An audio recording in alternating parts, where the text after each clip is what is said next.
ایک نوجوان نے اپنی محبوبہ سے کہا، اب تم جلدی سے مجھ سے شادی کر لو، پھر کم از کم مجھے مزے مزے کے کھانے تو میسر آئیں گے۔ محبوبہ بولی، کیا تمہیں مزے مزے کے کھانے پکانے آتے بھی ہیں؟ ایک شخص نے سپاہی سے کہا، اگر نلکے پر نہانا منع ہے تو آپ نے اس وقت کیوں نہ بتایا جب میں کپڑے اتار رہا تھا؟ سپاہی بولا، نہانا منع ہے، کپڑے اتارنا نہیں۔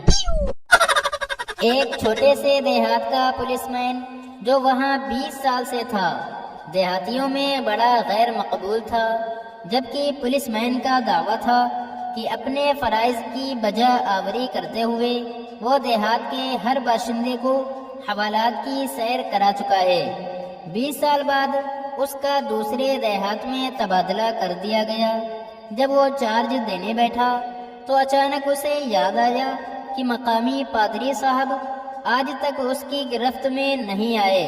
اس نے فوراً معذرت چاہی اور کچھ دیر بعد چارج دینے کا وعدہ کر کے چرچ کی طرف دوڑا۔ اتفاق سے پادری صاحب سائیکل پر بیٹھے تشریف لا رہے تھے۔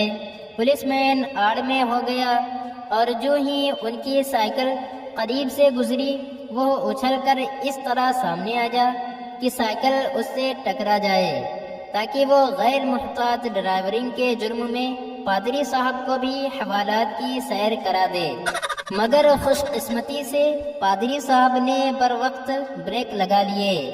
پولیس مین نے شکست بھرے انداز میں گہری سانس لی اور بولا، مجھے افسوس ہے پادری صاحب، میں نے دیہات کے ہر باشندے کو حوالات میں بند کیا۔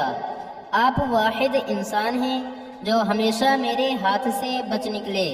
پادری صاحب مسکرائے اور بولے، وجہ جانتے ہو؟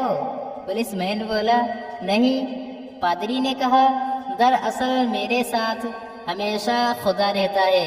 پولیس مین نے پوچھا، اس وقت بھی جبکہ آپ سائیکل پر تشریف لا رہے تھے خدا آپ کے ساتھ تھا؟ پادری صاحب نے فخر سے سر کو جنبش دی، بولے، ہاں۔ پولیس مین نے لپک کر پادری صاحب کا ہاتھ پکڑ لیا اور بولا، جناب عالی، میں آپ کو سائیکل پر ڈبل سواری کرنے کے جرم میں گرفتار کرتا ہوں۔ عمران کامران سے بولا، مجھے حساب کے ماسٹر بہت پسند ہیں۔ کامران نے تعجب سے پوچھا، وہ کیوں؟ عمران بولا، اس لیے کہ وہ مجھے بات بات پر کلاس سے باہر نکال دیتے ہیں۔ بیٹے نے ماں سے کہا، امی، وہ گلدان جو آپ کل لائی تھی اگر کوئی وہ توڑ دے تو آپ کیا کریں گی؟ امی نے کہا، میں اس کا سر پھوڑ دوں گی۔ بیٹے نے کہا، تو جلدی چلیے، ابو نے وہ گلدان توڑ دیا ہے۔ ایک موٹے آدمی کو ڈاکٹر نے مشورہ دیا کہ گھڑ سواری کیا کرو۔ چند دن بعد ڈاکٹر نے مریض سے پوچھا، کہیے کچھ دبلے ہوئے؟ موٹے آدمی نے جواب دیا، میں تو نہیں، البتہ گھوڑا بے حد دبلا ہو گیا ہے۔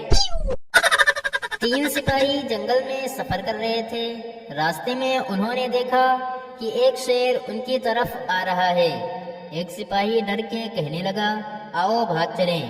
دوسرا بولا، کسی اونچے درخت پر چڑھ جائیں۔